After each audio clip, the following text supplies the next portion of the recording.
Madam, आज के इस फैसले को कैसे वेलकम कहेंगी, ख़ासतौर पे हमारे सोसाइटी में ख़वातीन की प्रोटेक्शन के लिए 4 साल बाद ये फैसला आया है, कैसे देख रहे हैं? मैं ये समझती हूँ कि देखें, चलें, देर तो हुई और बहुत देर हुई, लेकिन इसके बावजूद हम बहुत वेलकम करते हैं कि आखिरकार ये फ़ैसला हुआ कि एक आदमी ने एक इतना ग्रूसम क्राइम कमिट किया और उसको वो अपने कैफरे किरदार तक उसको पहुँचाया गया।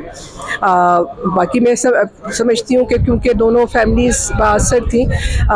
फिर भी 4 साल लग गए, इसलिए बड़ा ज़रूरी है, क्योंकि जब कभी विक्टिम जो है उसका ताल्लुक़ गरीब तबके से होता है या मेहनत कश तबके से होता है, तो फिर तो 10-10, 20-20 साल भी इस तरह के केसेस के फ़ैसले नहीं होते। हमारी जुडिशरी में जो है वो एक कल्चर ऑफ इम्प्यूनिटी बहुत एग्जिस्ट करता है, जहाँ भी जेंडर बेस्ड क्राइम्स होते हैं। तो मैं समझती हूँ कि जुडिशरी को, लॉयर्स को मिल बैठ के कोई तय करना चाहिए टाइम फ्रेम, कि ऐसे केसेस में कोई 6 महीने, साल का टाइम मुकर्रर करें, उसके अंदर फ़ैसले होने चाहिए। और इस तरह के जब फ़ैसले आएंगे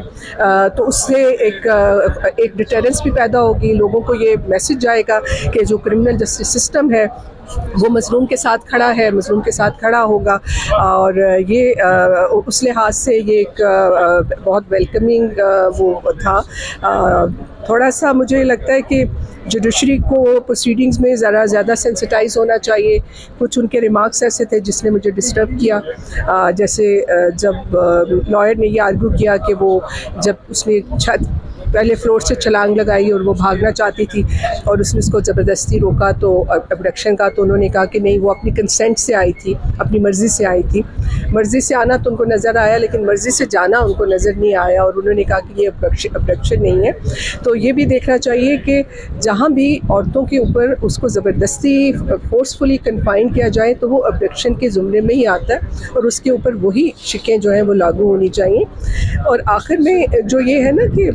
उन्होंने कहा कि आप देखिए, रिलेशनशिप्स जो होते हैं ये लोगों के प्राइवेट मैटर्स हैं, ज़रूरी नहीं है कि जजेस उसके ऊपर अपना कोई कमेंट करें। ये अडल्ट लोग खुद, उनको इतना बाशऊर करना चाहिए कि वो खुद फैसले कर सकें कि वो अगर किसी रिलेशनशिप में हैं तो वो असेस कर सकें। उनके अंदर इतनी एबिलिटी होनी चाहिए कि अगर ज़रा भी वहाँ पे वायलेंस का एलिमेंट है तो उनको उस रिलेशनशिप को निकल जाना चाहिए, इससे पहले कि वो नतीजा यहाँ इस तरह का